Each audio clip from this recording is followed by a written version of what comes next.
Hey, everybody. Welcome to the Santita Jackson Show. Rise and shine, rise and shine. Happy Memorial Day.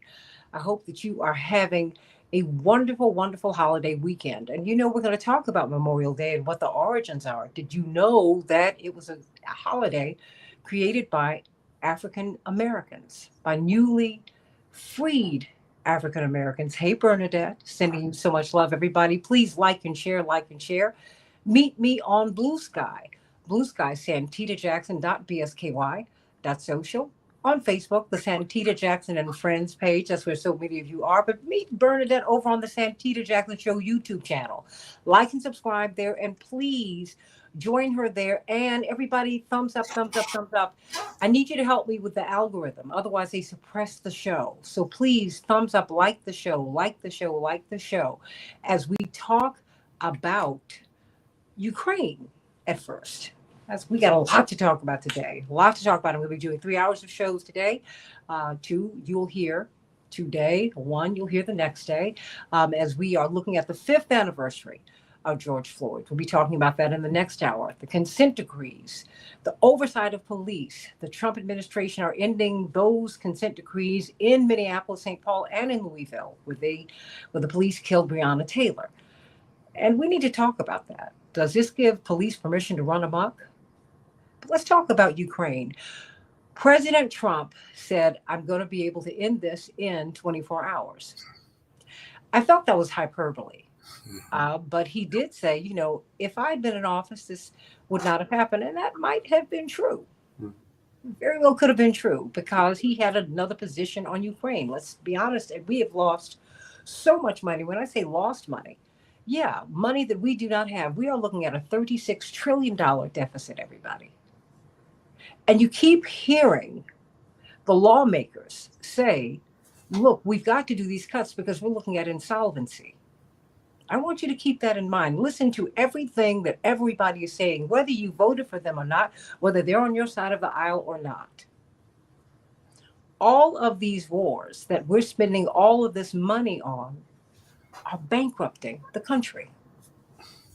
And people are too afraid to say it because the last time America said we are in a real financial crisis, people started jumping out of windows and things. And there was a real social revolution that forced a president who was from the ruling class to give us programs that were called socialist in nature, but in fact they were social security. I mean, looking at taking care of people in healthcare, giving them housing monies, food for everybody. All of that was a result of the Great Depression because people were so angry that you had an active socialist and communist party in the United States.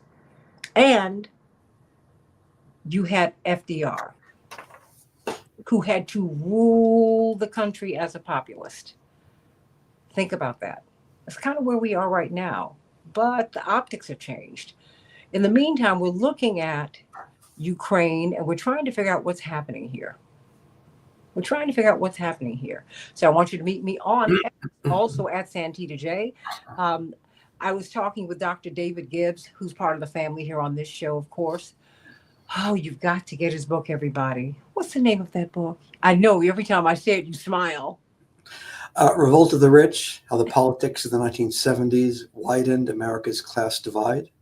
I think we could have gone back 50 years on that because it's happening again, right? That's right. And that's what we're living through. And, I told him as we were coming up, I said, I've had to search high and low to find people like you and Bryce Green, people who really kind of stepped back, and you and Dwight McKee. There were a few of you, Robert Patillo, who said, wait a minute, this is not a good idea. This is not going to work. Yeah.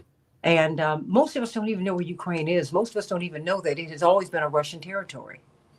Ukraine actually means Russian border. That's really literally what it means. So what is all of this about? And why is it so hard for President Trump to end this? So tell me where we are and why we're here, Dr. David Gibbs. I think we're here because there was an effort by the United States after the Cold War to find a new purpose for NATO, which didn't really have a purpose, it was sort of obsolete after the Cold War, and there was a determination not to give away what was considered to be the crown jewel of America's overseas presence, um, Which is NATO. which is NATO. That's right. And the U.S. has the numbers vary. It's 700 to 800 overseas military bases. Some called it an empire of bases. It's like our version of the Roman Empire, only larger, you might say. And that's all over the world. But NATO is by far the largest and most important component of that. And so there was an effort to find a new purpose for NATO, a new enemy for NATO, very important, and also to expand NATO. Now, there was an agreement with Gorbachev, the last president of the Soviet Union, not to expand NATO into the former communist countries of Eastern Europe. And it was an agreement not only with the United States, but also Germany, France, and Britain had made this agreement with the Soviets in exchange for the Soviets not blocking the reunification of Germany. But let me interrupt you here, because I think we have to go back even to that moment. They had gone from being the evil empire, thus saith President Ronald Reagan, to achieving glasnost. I mean, some kind of rapprochement where Raisa Gorbachev and Mikhail Gorbachev would come here, and Nancy Reagan and Ronald Reagan, they became quite close. Yeah. And so our relationship with the USSR and then Russia really changed in that period, yes? Definitely. And Russia obviously is a new country. It's not the Soviet Union. And they had very friendly, not only friendly relations with the United States, they're almost a vassal of the United States. The president in the 1990s, Yeltsin, who was obviously not functioning very well towards the end, he was propped up by the United States. I mean, effectively, the U.S. interfered with, someone might say, even rigged the election of 1996 to allow Yeltsin to be reelected. Not only did the United States do this, the American officials boasted about it. It was on the cover of Time magazine. There was a cover on Time magazine that showed Yeltsin with an American flag. It was a caricature, and it said, "Yanks to the rescue," the inside story of how Americans helped reelect Boris Yeltsin. And so, he interfered with their elections in 1996 to reelect actually a very unpopular president. Mm-hmm. And so the United States had a very long and not a very pleasant relationship with Russia after the Soviet Union dissolved. There was a lot of goodwill to the United States initially, but I think that was dissipated by how the U.S. conducted itself. It's violated its agreement not to expand NATO and just started expanding and expanding and expanding, even though there was no functions in NATO. Nobody said this had anything to do with security at the time. It was just expanding for the sake of expanding. But didn't Eisenhower say that this is really a 10-year project?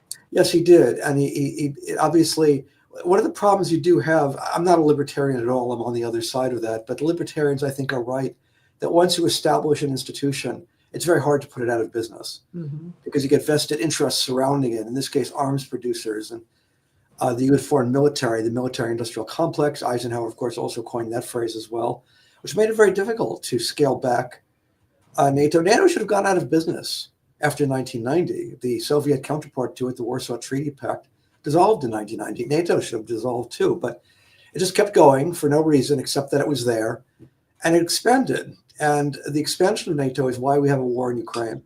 I think there's an effort to basically deny history there or to rewrite history and to claim that it had nothing to do with the war. But not only is that not true, but even NATO itself has acknowledged it's not true. The Secretary General of NATO, Jens Stoltenberg, who is Norwegian, he said in passing, that the reason Russia went to war was to ensure NATO didn't expand to its borders. He just flat out said that.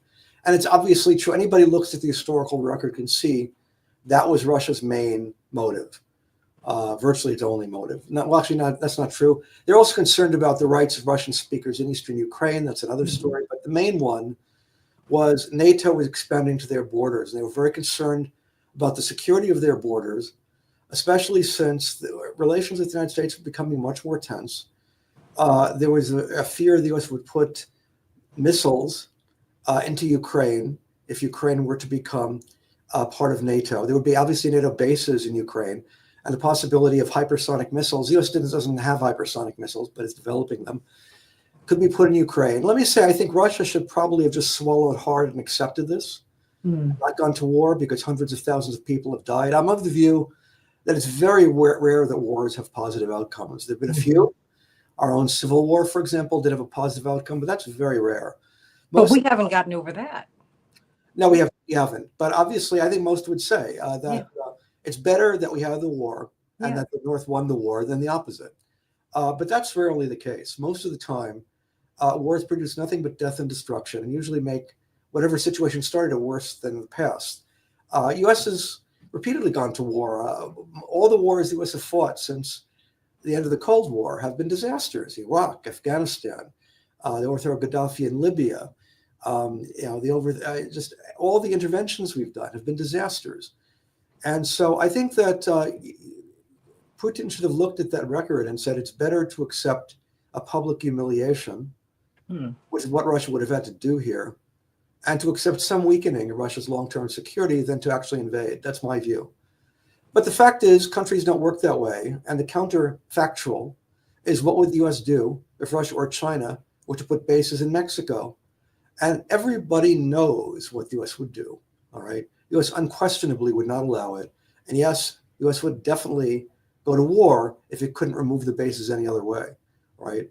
And we would invade Mexico. And that is our history. Our history suggests that is exactly how it would play out. And that's what Russia did. Russia, again, shouldn't have invaded, but obviously it begs the question, why did the US provoke them? Which is what the US did. There were lots of opportunities to prevent this war. Russia had put on the table a proposal that involved the key factor was no NATO in Ukraine. And the US refused to even discuss it and insisted that there was going to be no discussion about Ukraine going into NATO, and war was the result. But I do have a question. What was the provocation about? I'm still trying to figure that. In terms of the motive? Yeah, I mean, why? Because it's like they were goaded. I mean, and before that, President Biden, when he was vice president, oversaw Ukraine. I mean, Ukraine has been an area of intense interest for him, for Nancy Pelosi, for Mitt Romney, for some people, for some players, and no one talks about it. I'm just trying to find out. Well, you have to go back to 2008, which is when George Bush declared that Ukraine would go into NATO. And Putin said that's absolutely not acceptable. We will never accept that. And that's when things really started to go south. Nobody talked about a Russian threat. Never. There was no talk at all about a Russian threat up till then. The Russian threat people started talking about it after 2008, after the US talked about bringing NATO into Ukraine. And then the key event was 2013, 2014. The US played a significant role in overthrowing the government of Ukraine. There was an elected government, Viktor Yanukovych, who leaned somewhat towards Russia in his foreign relations, and he was overthrown in a coup. It was a coup. I mean, the presidential palace was stormed, and he was forced out, almost at the point of a gun. And we now know the US played at least some significant role in that overthrow. It was an intercepted phone conversation between the State Department and the embassy. It was published, the transcript was published by the BBC. They're openly talking about trying to set up a new government, that the US would set up a new government. Victoria Nuland, the Assistant Secretary of State, who was part of the conversation, said the US is trying to midwife this thing. Midwife this thing. What does that mean? I think, again, everybody knows what that means. The US was deeply involved in this overthrow and the events subsequent to the overthrow. And that's really when the war in the combat phase actually began. Because the Russians, well, first of all, Russia annexed Crimea, which is 90% Russian speaking. And then the people of eastern Ukraine, in what's called the Donbas region, established a rebellion. They actually wanted Russia to annex them, but Putin didn't want to go that far. Putin did show some restraint. He did seem to have wanted to avoid a general war with NATO. And so he did not annex eastern Ukraine, but he supported their rebellion. And then the Ukrainian army began fighting back to reintegrate them. The issue, by the way, in eastern Ukraine was that Russia insisted that these countries should not, these oblasts, they were called, should not secede from Ukraine. He wanted regional autonomy, which they didn't have, the right to use the Russian language. The Russian language was essentially abolished as an official language of Ukraine after the 2014 coup. And so the people of eastern Ukraine did not want to accept that, and so they were in rebellion. And so you had a on and off war for basically the next 8 years leading up to the general Soviet Russian invasion of Ukraine. And so the war did begin in Ukraine itself, in eastern Ukraine. And the main combatants, it was essentially a civil war within Ukraine. And what caused that was the overthrow of the government. And the US definitely played a role in that overthrow. There's no question about it. And it was a bipartisan war. Initially, Obama gave it political support, but did not actually arm the Ukrainians. It was Trump who actually began arming the Ukrainians. That was one of the reasons I always thought the Russiagate scandal, that Putin is a puppet, Putin is puppeteering Trump. Trump does what Putin tells him, was simply nonsense, because Trump was arming the Ukrainians to fight against the Russians. It made no sense whatsoever. But that's politics for you, I suppose. And so there was negotiations in Minsk, orchestrated by France and Britain. They were trying to mediate this dispute in eastern Ukraine. And in the context of the Minsk agreements, Ukraine agreed to regional autonomy in principle, but refused to implement it for 7 years. Russia was trying to get them to implement it through negotiations, and they essentially refused to implement it.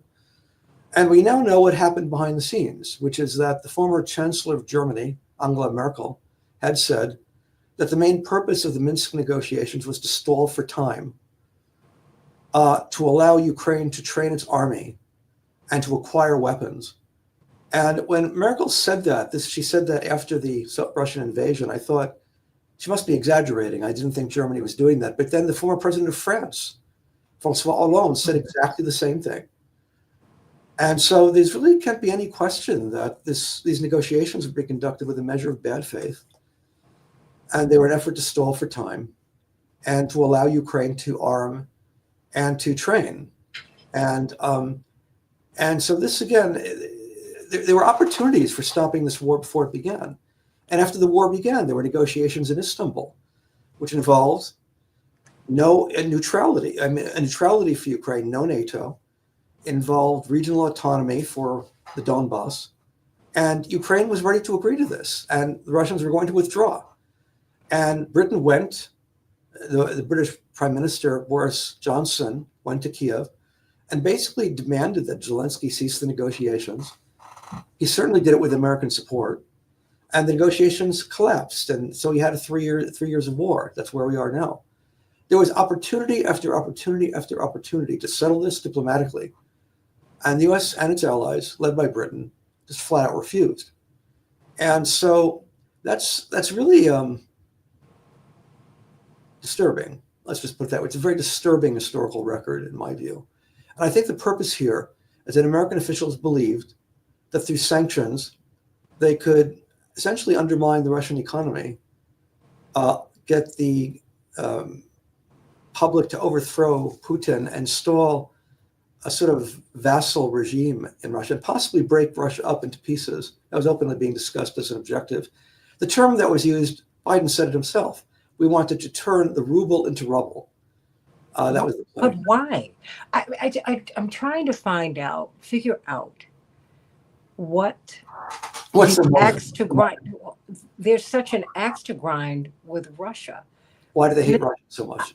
I don't understand it. I mean, and then when you find out that Tony Blinken and Victoria Nuland and so many of these players in Russia who in Ukraine in particular, who gin up this anti Russian talk, they're Ukrainian.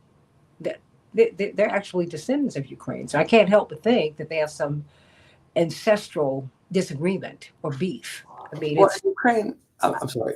I know. I'm trying because all of the anti-Russia talk. And I'm looking at this. I'm taking like the 10,000-foot view, if you will, 30,000-foot view.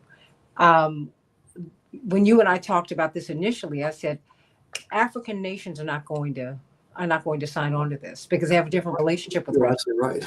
I said You're India's right. not going to sign on. Nope. I said most of the world is not going to sign on because Russia and China have different relationships with the world, and particularly those nations that have been colonized. The United States radically overestimated its power, and the U.S. assumed it could simply dictate to the rest of the world that they're going to obey American orders and isolate Russia. And there was a little bit of that, you might say, in the early 1990s when the U.S. basically did have certain overwhelming power, but things have changed a lot in the last 30 years. And American officials, I think, didn't get the message, and they still had this kind of hubris, this kind of exaggerated sense of their own power and its own self-righteousness also. And they couldn't imagine that they couldn't dictate to the world. And they couldn't, as it turned out. And so the result, I think in terms of motive, the motive here was to come up with a new enemy to justify America's overseas bases and to justify the military budget. Truth is, the United States could have simply massively downsized its military budget at a peace dividend in the early 90s, gotten rid of all its military bases overseas, could have empowered the UN Security Council. We could have had bilateral nuclear disarmament. That was a real possibility. Well, what would that have done to America internationally? It would have meant the U.S. wouldn't have been the unilateral power anymore and couldn't dictate to the world, which is what the U.S. liked to do. It would have also meant a lot of vested interests surrounding this project, namely arms producers, would essentially have to go out of business or greatly reduce their expectations. And so that was simply not acceptable. And to prevent that from happening, you need an enemy. And so I think that they just looked around and decided Russia would be a good enemy. And so they turned, obviously, if you look for an enemy, you will find an enemy. And the US, I really do feel, was looking for an enemy in a very active way in the 90s. We found enemies, lo and behold. Small enemies aren't good enough. Iraq, Libya, they're too small. You need a big enemy. Russia is a big enemy. And so I think what the US wanted to do in 2022 is they wanted to destroy Russia as a power. They wanted to fire a shot across the bow to China that if we did this to Russia, we can do this to you. And they wanted to establish America through winning the war against Russia as the only pole of power in the world. That if you want to deal in the world, you have to deal through the United States, because there's no other alternative to the United States. And that to reaffirm American hegemony for decades to come. That was the plan. It failed miserably. And American power is unraveling at a very fast pace right now as a result, because we're losing the war. And there's nothing like losing a war to discredit a major power. Is that known internationally? Because I don't know if that's known domestically. No, it's not known domestically, because I think the narrative construction here and the control of information is that we're winning. Russia's economy is disintegrating. People are ready to overthrow Putin. You can check these facts, by the way, if you want to. You can go to the website of the International Monetary Fund, which is based in Washington, D.C., and they have projections of GDP growth. GDP growth, that's real economic growth, accounting for inflation. Last year, Russia had one of the highest rates of growth in Europe. I think it's 3.8% higher than the United States. It's gone down significantly, but it's gone down everywhere significantly. This year, it's projected to be 1.5%, which is higher than every major country in Europe and just a hair below the United States. So Russia's economy is not doing badly. The idea that it's about to disintegrate is just wishful thinking and nothing else. And there's no evidence that basically Putin is unpopular. If you look at peer-reviewed literature for the last 25 years, just major journals like the Slavic Review, what you find basically is there are articles about Putin was one in the 21st century, one of the most popular leaders in the world in the 21st century. And there's nothing to suggest that's changed now. And so on the battlefield, I mean, if you look very carefully at the the reporting on this has been terrible, and mostly it just is more propaganda. We're winning. But if you look carefully in the New York Times and elsewhere, what you find is Russia is firing at least 5 times more shells on a daily basis, artillery shells, than Ukraine. And it's way outproducing both the United States and Europe combined in the production of artillery shells. And since artillery is a key variable in any land war, that's got to be significant. And so there's nothing I'm seeing to suggest Russia's losing, and a lot to suggest it's winning. And so I just don't see anything to support the official narrative. Again, if you look at this under scrutiny. But the official narrative mostly is we're winning. It's celebratory. It's the kind of thing you'd see in a very closed information system. And they're closing out key figures. I mean, some of the top figures in the world, some of the leading experts, are people like John Mearsheimer at the University of Chicago. He's universally considered in political science, one of the top figures in international relations. You don't see him anywhere. He used to be in the New York Times regularly, but you don't see him anywhere except on podcasts. And the reason is he's saying, we provoked the war, and now we're going to lose it. Nobody wants to hear that. You will not hear Jeffrey Sachs, one of the world's leading economists, a professor at Columbia University, intimately involved in the economic diplomacy of Russia and Ukraine for 30 years. And again, he was regularly in the New York Times, and now he's basically banned. Why? Same reason. So there's a complete banning of people and smearing of their names, I should add. Absolutely. Because Jeffrey Sachs and John Mearsheimer. Right. Jeffrey Sachs is Jewish. They call him an anti-Semite. I know. John Mearsheimer. I mean, and these are some of the most esteemed. John Mearsheimer. I've had him on Reverend Jackson's other shows. He's been. He's one of the top academics in the world. He and Jeffrey Sachs, and he's at the University of Chicago, no less. Yeah. And it's. But what's concerning to me, I mean, I know your time is drawing short. Because, America's divided. And you're entitled to your own opinion, but not your own set of facts. And I think we're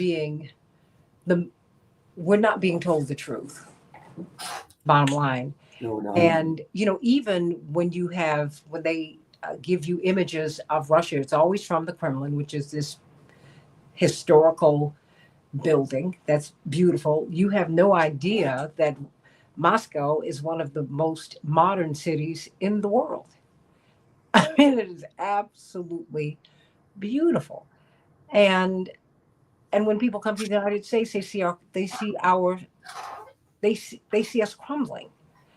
And so when President Trump, and I am not a Trump supporter, everybody, before you even begin, and I shouldn't have to do that. I think at some point you got to step back. Hundreds of thousands of people have been killed. More than that have been maimed. This is not going anywhere, and what it is doing to America is hurting us internationally, and we're spending money we don't have. That's right, Dr. Gibbs. I mean. And so when the president says, look, when President Zelensky goes to the White House and looks at him like he's crazy, like, you are going to give me my money, aren't you? Trump is like, no, no. I had a problem with you when I was here the last time, my first term. No. Now, no. And half of America is looking at him like he's crazy and he's boorish, and he can be all of them. He's not crazy. But he certainly can be. I don't like what he did with. It wasn't a good look what he did with Zelensky. Although I didn't like Zelensky being so aggressive with the president. I was like, wait a minute. At some point, you're a guest. Be quiet. Step back, and let the cameras get out of here. And then you all have words, because that's how diplomacy works. People have words, but when the doors close, y'all, that's how it is. Ramaphosa, I didn't like that. Oh yeah. But but it's just. But what's happening is, the conflict is still conflagrating. Well, I guess Trump, and our reputation with it. Trump, I think his gut instinct is to walk away from this conflict, was frankly exactly what he should do. Isn't that what he's doing now? Or well, I mean, we're still sending the weapons pipeline is still there, and we're still giving intelligence information for targeting to the Ukrainians. However, the big, beautiful bill that is going to pass the Congress and no doubt be signed into law, which eviscerates the social safety net and actually increases military spending. There's no new funding for Ukraine. So the big question is, when the funding runs out, which it will, I'm not quite sure when, but in coming months, soon, will he have a special appropriation for additional funding? My guess is no. But with Trump, it's hard to predict, and there clearly are different factions in his administration. Mm-hmm. And some, I think, would like to continue this war. That would be just a dead end. And Trump would be, just from his own standpoint, forget about what you think of Trump, from his own self-interest, it would be a very foolish thing for him to continue this war, because we're going to lose one way or the other, and Ukraine's going to lose one way or the other. And so just prolonging the agony will waste more money that we don't have, that could better be used in help improving people's lives. It will get more people killed in both Ukraine and Russia without anything to show for it. And so I do think basically walking away would be the best option at this point. I think Trump probably will end up doing that, but obviously I don't have a crystal ball and I don't really know for sure. Well, with the big, beautiful bill, I say that tongue in cheek, that has been passed in the House, And one of the things that my brother told me, you all know he's in Congress. Yeah. He said what they do is they pass bills. They're awful, but then the congresspersons individually go to the president and make a personal appeal and get a carve out, Mm. so their districts are safe, Right. which is all awful, right? Um, he said, but it's just bad because Medicaid is taking a big hit, and when Medicaid takes a hit, Medicare begins to collapse. I'm just So not. security. Do you think that? Well, no. I mean, please respond because Well, my question. Well, I have a question, a follow up for that. well, Trump was, the polls show this. He was elected by America's working class. In fact, I've mentioned the show before, to some extent, a multiracial working class Yeah. did vote for him. Again, I think they made a big mistake. And I think now we're seeing why it's a big mistake. Trump is hurting these people in a very active way. They'll be worse off from what he's doing here. And I think a lot of this was predictable. I mean, some of the turn towards kind of redistributive policies upwards. Trump did that to some degree in his first term, and he's doing it to an even greater degree now. And so I don't think that it's entirely surprising. I think basically people were hoodwinked into voting for Trump. Mm-hmm. Again, I think it's partly the Democrats' fault because the Democrats are so weak, and the Democrats just are so dysfunctional, and they're still so dysfunctional. And then they also did not tell the truth. I Oh, mean, yeah. not the Jake Tapper, because I think he's partnered with Alex Thompson from Axios to kind of give himself cover, because at least he was asking the questions about Thompson. he was there in Axios. He was asking about Thompson, yes. Thompson was. he was, but Jake Tapper was running cover for the administration, and so any credibility that they have had, any credibility, is gone. And that is what is awful. And I will say this to you, Robert. You said you don't think I'm Team Trump, but you said maybe you might have thought he had redeeming qualities. I don't think you even think that anymore. No, the thing is, I think he's a pragmatist. He's transactional. That's right. So, so I never look in politics. It's about transactions. Okay. I hear you, Robert, but that's not what I thought. My question was then and is now, okay, how do we get out of this? I mean, Dr. Gibbs, you got to help me. I guess, people, it's been a very unpopular view in many venues when I've been interviewed that I say I did not vote for the Democrats, I voted for Jill Stein. People do get very angry about that. I understand how they feel. And the question is why? And I think the key factor for me is that I think Trump basically is less inclined to continue the Ukraine war than Biden or Harris would have been had they won. And I think that's very important because had Harris been reelected, has been elected, I should say, she would have continued the war staunchly without compromise. And there's a very significant risk that could have led to nuclear war. And I, for one, simply do not want to consider that risk. And it's for that reason that I could not vote for her. I would not have voted for Biden either, had he been on the ballot. And so that's my take on it. I admit there are significant costs to that, and we're seeing some of this cost right now. I certainly won't deny that for a moment. But the risk of nuclear war was so significant and so appalling to me that it's for that reason, all right, that I do not support Harris. And, if people want to get angry about that, then they'll have to get angry about that. But that's my view. Well, before you go, I mean, don't you think people really need to understand that a lot of the decisions that a president makes and that lawmakers make, they're not personal ones oftentimes. I mean, you have a lot of different pressures coming with you, and it's almost like when you're at the White House and when you're in many of these places, it's a Game of Thrones. All of these powerful people have their own institutional or personal interests, and they prevail upon the president to make this decision or another one. I mean, you've got to know, we got immediately 38,000 Ukrainians in Chicago, in the state of Illinois. Our governor's Ukrainian American. No one talks about that. I mean, I'm not mad at them. They needed refuge, but they were absorbed here. They were fast tracked they were given money. They were given places. They were given work. They were given. No one really wants to talk about that. Thankfully, Mayor Brandon Johnson is beginning to bring that up. But I mean, in the meantime, we've got hundreds of thousands of people who've been killed and maimed and We spent money we don't have. People, elected officials have profited. Yes, they have. But no one wants to talk about that because it's a bipartisan betrayal, Dr. Gibbs.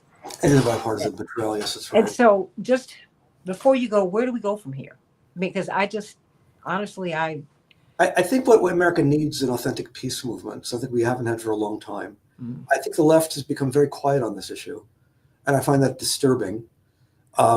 The left basically has given up, with the exception of Gaza and Israel Palestine. There we do have an authentic opposition. With that exception, pretty much the anti-war left has gone out of business. There used to be a very large anti-nuclear movement. That's mhm. completely Oh, gone. yeah, We Sane need to Freeze revive. and those organizations. That's right, exactly. Yeah. And we need it revived. I mean, it's very ironic and again disturbing to me that when you find an anti-war position, these days it's more likely to be on the right. I read of the American Conservative from time to time, Mhm. and it's far more anti-war than the Nation, much more consistently so. Absolutely. Um, and the most important source of anti-war information now is antiwar.com, which is libertarian. All right. And I Um, read those. I read those magazines, and I subscribe to those websites also.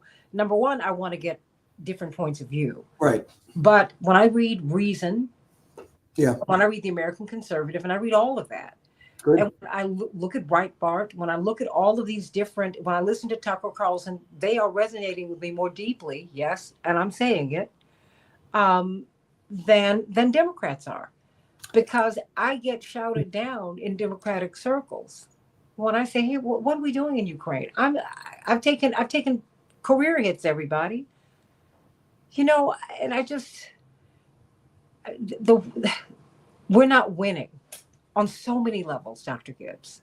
Well, we need some adult conversation here, and preferably I'd like to see it from the left. But if the left won't do it, then maybe we'll get it from the right. I don't know. But the bottom line is, we need somebody to basically accept the fact that the U.S. is losing this war. We're not going to win this war, and there really has to be some accountability for how do we get into this war in the first place? Yeah. Why wasn't it avoided? And we need to start basically holding people accountable for their failures. And if the Democrats suffer for that, then so be it, because that conversation needs to be held, and the sooner the better. And so I think that's the first order of business. The second one is to start considering how much this is costing us in living standards and making this clear to voters that they're paying a heavy price in terms of reducing their living standards. And this is being diverted from social programs. It's being diverted from income. The sanctions we're engaging in is another thing that's lowering living standards. All of these things require adult discussion that we're simply not getting right now. And so, I realize you've taken a career hit for this, Santita. I suppose to some extent, maybe that's just the price we have to pay. I'm sorry you have to pay the price, but It's okay. that's the I way it mean, is sometimes. Yeah. no, that's the way it is. I mean, Yeah. the thing is, I'd rather you look back and say, you know what? Even if I made a mistake, I was trying to be right. I cannot be this locked into party. I want to be locked into principle. Yeah, And that's my view. if that's it, I'll live with that. I mean, I listen to Ron Paul. He makes more sense to me on a lot of issues. It's unfortunately, I regret to say that's true. It's Yes. true. When he wants to audit the Fed, I'm like, audit the Fed. Well, who are they? They control my money. And when the president says, I want you to resign for whatever reason, and they say, oh, no, I'm telling you, I'm not going, and you still control my money, what is this? Now you're eliminating the penny. Are we trying to go cashless here? And I have no say? What is that? What does that mean? And so I think you're right. We need to ask some real questions, and we need to have adult conversations that are transpartisan and transparent. I need to know who's making money off of these wars, not just Boeing, because it turns out that when Trump went over to the Middle East, the big winner, number one was Boeing, number two was GE. He was selling arms, everybody. Oh, yeah. There's this act of corruption. There's no doubt about it. Oh, Trump is not a man of peace in any general way, no. but on the specific issue of Ukraine, I hate to say it, but I think his instincts, I think, are better instincts than the Democratic alternative would have been. And that's a hard thing to say, but I think that's genuinely true.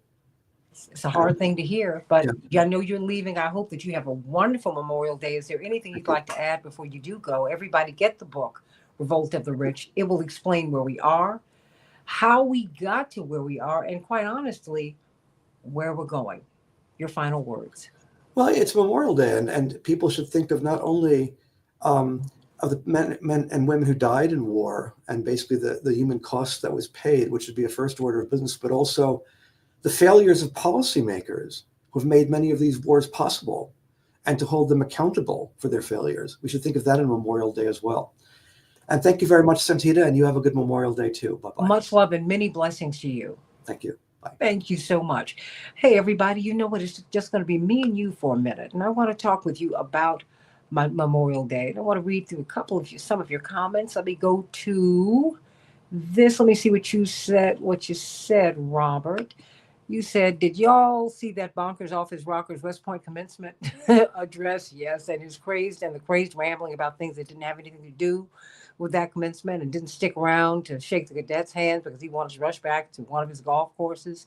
In the meantime, the mainstream media is insane while watching this clearly deranged madman. The country is not as long as he's in power. Well, you know what? I don't think he's deranged, honestly.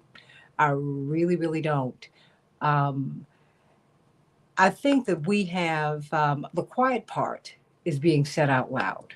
A lot of the transactions that we're seeing, a lot of people have been transacting, not in office, but certainly when they just got out of office. And we need to ask some really tough questions, which we don't want to ask. Maybe we're afraid of the answers, but we should not be. We should not be. We need to start asking some really hard questions. Who whose family was working over in Ukraine?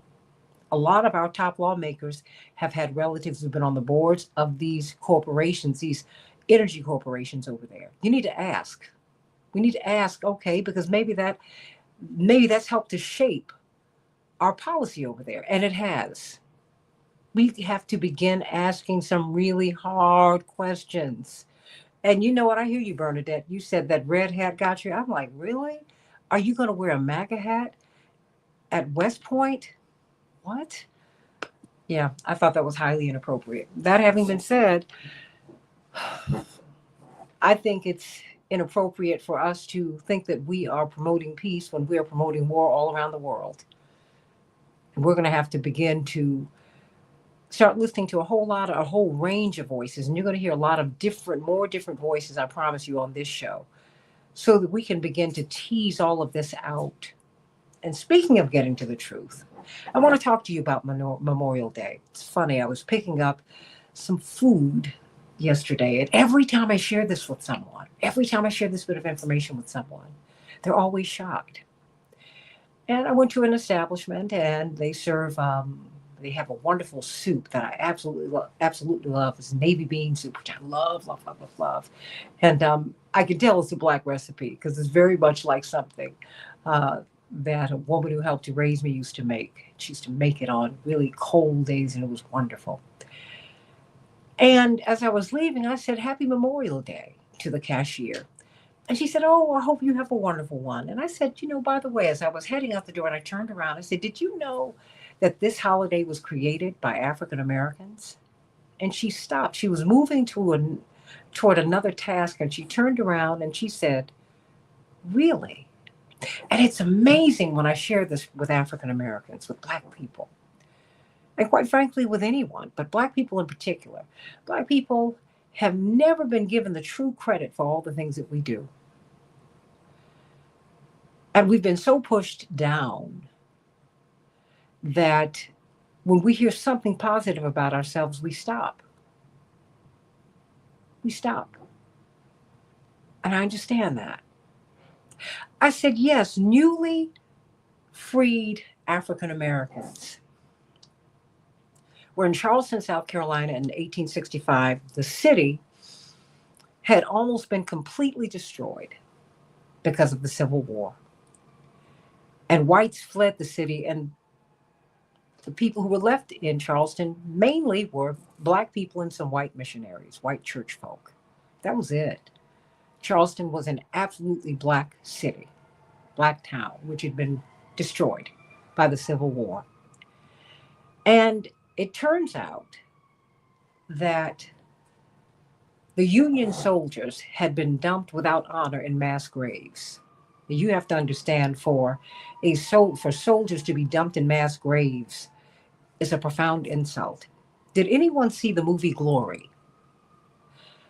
You do know that for these white fellows to lead this black battalion, they socially took a big hit. And certainly when they were in the South after they had lost this battle, they were called N-word lovers and all of that, and they were dumped in graves with black people.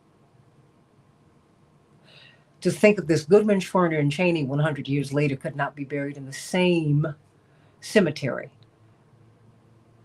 because Mr. Cheney was black and Mr. Goodman and Mr. Schwerner were white. Think about that. So when these newly freed African Americans found out that these white and black men, but mostly black men, but white and black men had been dumped in these graves without any honor, they dug them up and they buried them properly, marking their graves, giving them crosses. And they had a huge gathering. It was a march, about 3,000 plus black children, more than 10,000 people, and thousands of people were in this parade, giving honor to these men who had lost their lives, saving the Union and ending slavery. Many of us don't know that that is how Decoration Day came about. That a people who had been stripped of every human dignity refused to let that happen to anyone else. I want you to think about that because it is very important that we know that history. It's also very important to know that Daughters of the Confederacy tried to cover it up. That's right. They were called the martyrs of the race course. They were buried in this plot and they were given all of this honor. And years later, when asked about it, let me read this to you. From 1876 on, after white Democrats took back control of the South Carolina politics, and exalted the Confederate cause, the African American origins of this holiday were erased. Mrs. S.C. Beckwith, president of the Ladies Memorial Association of Charleston, received an inquiry from the United Daughters of the Confederacy in New Orleans asking if blacks had engaged in this burial rite. Her response was, quote, "I regret that I was unable to gather any official information in answer to this." Well, truth crushed to the earth will always rise. And maybe you take this very personally, Bernadette, because you are from Charleston, South Carolina. I know I do because my father and his people are from South Carolina. And as it turns out, Dr. David Blight, an historian from Yale University, a Pulitzer Prize-winning historian, was doing some research at Harvard on the Civil War. And this was just, maybe a decade ago.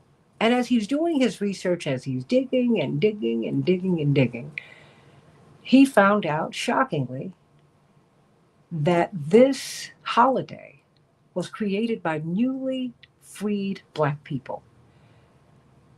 And he wondered, why was this hidden? Not obscured, not tucked away, but why was this hidden? Why were these people lied on? And he's taken it on as a personal mission to let the world know of this heroic deed by these African Americans.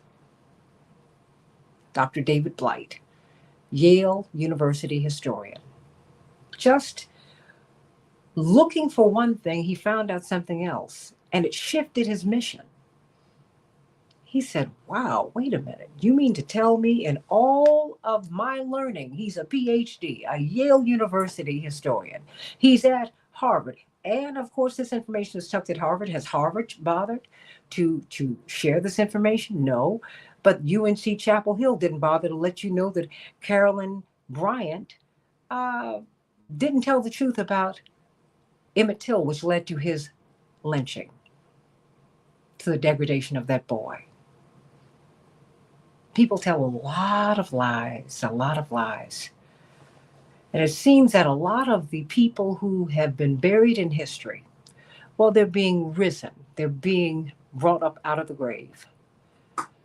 We're now seeing lies that have been truth that has been crushed to the earth. We're seeing it rise. So I want you to know the origins of this holiday. It's no longer forgotten. Now you're beginning to see markers in Charleston that say this is what newly freed people did, a newly freed people, a newly freed Black people. They said the insult, the degradation that has been heaped upon us, we will not heap that upon anyone else. How patriotic. Moreover, how godly, how kind. On our best day, any human being can do that. That is my prayer, quite frankly, for anyone who is living on the downside of advantage, who is being victimized by war. The people who victimize you win the victory when you walk away from the war, hating them. Dr. King would talk about the courage to love, the strength to love. That's part of the genius of leading the movement for freedom in the United States with love. The mission statement of the Southern Christian Leadership Conference, his organization, the organization out of which my father started his activism, really, well, started working for Dr. King. He was an activist before he went to work for Dr. King. The mission statement is to save the soul of America. Not Black souls, not white souls, but the soul of America. Those who wrong you win when you hate them. God wins. Well, God's always going to win, but you win. You win when you refuse to hate. And that's what we saw with those people on that day. When they saw people who had been dumped in a grave without honor, they lifted them up. And they honored each one of these individuals. And thank God for that. That's the real point of Memorial Day. The Bible tells you to remove not the ancient landmark that our fathers and mothers have set. And I thank God that our ancestors did just that. Those newly freed people. And I'm so glad that those white missionaries, people who have dedicated their life to really working for God, I'm glad that they were in concert with one another, that they were partners with one another in such a noble mission. So God bless you, everybody. Coming up, let's talk about the consent decree. It's been 5 years. It's hard to believe it's been half a decade since George Floyd was murdered by Derek Chauvin, choked to death on camera. Oh my goodness. Let's talk about that, because now the Trump administration is ending consent decrees. What are the consent decrees? That gave the federal government the obligation to have oversight over these departments that have historically had problems. In Louisville, where they burst into Breonna Taylor's apartment and just killed her dead. Well, these consent decrees have been lifted specifically for Louisville, Kentucky, and for Minneapolis, St. Paul. What does that mean? That means it's going to be incumbent upon the state. Let's talk about this. Where were you when they killed George Floyd? And what is going to happen with police reform? More of the Santita Jackson Show in just a few minutes. AM 950 Radio, the voice of progressive